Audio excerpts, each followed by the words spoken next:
नमस्कार। हमारे WhatsApp group पर अभी के समय पर 5 मैसेज में से 4 मैसेज जो है बैक्टीरियल बाइट के लिए आ रहे हैं।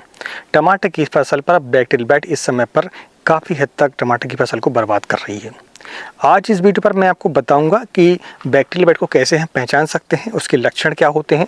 दूसरा, हम ये जानेंगे कि यह किस कारण से होता है, किस समय पर होता है।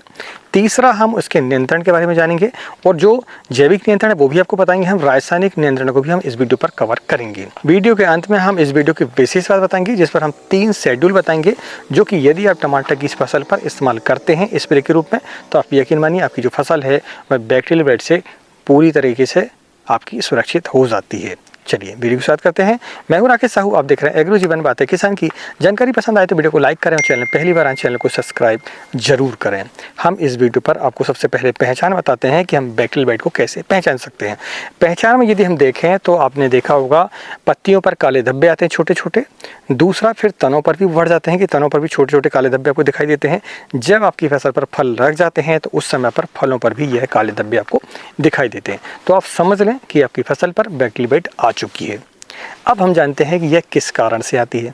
कारण में यदि हम देखें तो जब ज़्यादा बारिश होती है, रेगुलर बारिश होती है, उस समय पर ही आपकी आती है। दूसरा, बैक्टीरियल बाइट तब आती है जब वातावरण पर नमी ज़्यादा हो, जैसे कि बरसात के समय पर। तीसरा, पत्तियों पर पानी जब ठहरता है ज़्यादा समय के लिए, जैसे हम देखें रात के समय पर अगर बारिश होती है तो उस समय पर बैक्टीरियल बाइट जो है हमारी फसल पर सबसे ज़्यादा अटैक करती है, यदि रात के समय पर बारिश होती है तो। ये प्रमुख कारण है। यदि ये ऐसी स्थिति बनती है तो आप देखेंगे आपकी फसल पर बैक्टीरियल बाइट आ जाती है। यानी कि बरसात के समय पर यह मोस्टली आती ही आती है आपकी फसल पर। यदि आपने इसका कंट्रोल नहीं किया तो देखते ही देखते आपकी जो फसल है वह 1 सप्ताह के अंदर समाप्त हो जाती है और आप कुछ नहीं कर पाते फिर इसके बाद। इसलिए सबसे बड़ी बात ये आपको मैं बताऊँ कि इसका प्रिवेंटिव हुई सबसे बड़ा इलाज है। यानी कि रोग आने के पहले ही आपको बैक्टीरियासाइड का इस्तेमाल करना होता है। यदि आप ये रोग आने के पहले बैक्टीरियासाइड को प्रिवेंटिव रूप से इस्तेमाल करते हैं तो आप यकीन मानिए आपकी फसल पर बैक्टीरियल बाइट नहीं आती है, और आती भी है तो आपकी फसल पर बैक्टीरियल बाइट बड़ी आसानी से कंट्रोल हो जाती है। तो अब हम जानते हैं कि हम किन किन बैक्टीरियासाइड का इस्तेमाल कर सकते हैं अपनी फसल पर, जैविक रूप से और रासायनिक रूप से। हम इस वीडियो पर आपको बताएंगे रासायनिक नियंत्रण भी और जैविक नियंत्रण भी। लेकिन यदि आपको टमाटर की फसल पर आने वाले रोग, आने वाले कीटक, इनकी संपूर्ण जानकारी चाहिए है कि इन्हें कैसे हम कंट्रोल कर सकते हैं रासायनिक और जैविक तरीके से, तो फिर आप हमारी ई बुक खरीद सकते हैं जो कि हम टमाटर की फसल के लिए लिखी हुई है।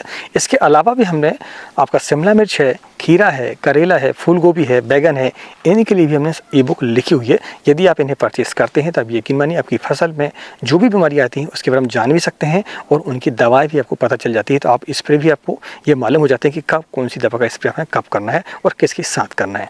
तो फिर आपकी जो फसल है वो सुरक्षित हो जाती है। इसलिए आप जो है लिंक डिस्क्रिप्शन पर भी है और कमेंट बॉक्स पर भी है, और स्क्रीन पर जो नंबर चल रहा है वहाँ से भी आप ई बुक को परचेस कर सकते हैं। चलिए अब हम जानते हैं सबसे पहले जैविक नियंत्रण के बारे में। जैविक नियंत्रण अगर हम देखें तो सबसे पहला नियंत्रण है भैया नीम ऑयल।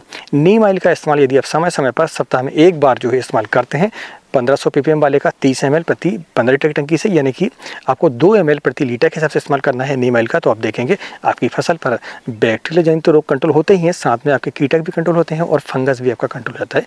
नीम ऑयल में इतनी ताकत होती है, बहुत ताकत होती है नीम ऑयल में। यदि आप उसका समय समय पर रेगुलर इस्तेमाल करते हैं तो आपका जो पौधा है वह स्ट्रॉन्ग हो जाता है, मजबूत हो जाता है रोगों के प्रति लड़ने में। तो आप नीम ऑयल का इस्तेमाल कर सकते हैं। इसके अलावा दूसरा जैविक नियंत्रण है आपका गौमूत्र और हींग। गौमूत्र की मात्रा आप 5% यानी कि 20 लीटर टंकी पर आप 1 लीटर इस्तेमाल करेंगे, और हींग की जो मात्रा है आप इस्तेमाल करेंगे भैया 1 ml प्रति लीटर के हिसाब से, यानी कि 20 लीटर टंकी पर 20 ग्राम आपको हींग का इस्तेमाल करना है। इसका मिश्रण बनाकर आप जब स्प्रे करते हैं तो आपकी फसल पर, टमाटर की फसल पर बैक्टीरियल बाइट बहुत अच्छी आसानी से कंट्रोल हो जाती है। अगर ज़्यादा समस्या हो तो फिर आपको रासायनिक नियंत्रण का सहारा लेना पड़ता है। रासायनिक नियंत्रण में प्रमुख 4-5 दवाएँ हैं, उनको मैं आपको बताता हूँ, आप नोट डाउन करके रख सकते हैं। आप पेन काफ़ी ले लें और उन्हें लिख लें। आप यदि इन दवाओं का इस्तेमाल बारी बारी से करते हैं तो फिर आपकी फसल पर बैक्टीरियल बाइट नहीं आती है अगर आप प्रिवेंटिव रूप से करते हैं तो, और आ भी जाती है तो फिर आप इनका इस्तेमाल करते हैं तो क्यूरेटिव रूप से भी कंट्रोल हो जाती है। तो सबसे पहली दवा है वो है COC। ये फंगीसाइड भी है और बैक्टीरियासाइड भी है। अगर हम देखें इसकी मात्रा के बारे में तो 2 ग्राम प्रति लीटर के हिसाब से आपको इस्तेमाल करना है। कॉपर ऑक्सीक्लोराइड जो कि आपको ब्लू कॉपर के नाम से मार्केट पर मिलता है। इसके अलावा दूसरा है आपका कोसाइड 2000। यह भी फंगीसाइड भी है और आपका बैक्टीरियासाइड भी है और वायरीसाइड भी है।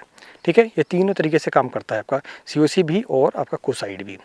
अगर इसकी हम मात्रा की बात करें तो 1.5 ग्राम प्रति लीटर के हिसाब से, यानी कि 20 लीटर टंकी पर आपको 30 ग्राम इसका इस्तेमाल करना है, तो आप देखेंगे आपकी फसल पर बैक्टीरियल बाइट नहीं आती है। इसके अलावा कासूबी धानको कंपनी का आपने नाम सुना होगा, उसकी जो मात्रा है जिस आपका 2 ml प्रति लीटर के हिसाब से, और यह जो मार्केट पर आपको धानको कंपनी का कासूबी और कासुकामाइसिन इस पर होता है 3% एसएल फॉर्म पर।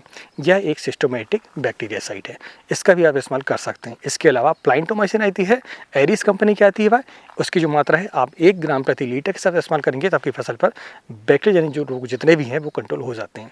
इसके अलावा एक और दवा है, वो है स्ट्रेप्टोसाइक्लिन। स्ट्रेप्टोसाइक्लिन की भी मात्रा जो है आपको 2 ग्राम प्रति 20 लीटर टंकी पर इस्तेमाल करेंगे तो आपकी फसल पर बैक्टीरियल ब्लाइट जो है पूरे हद तक कंट्रोल हो जाती है।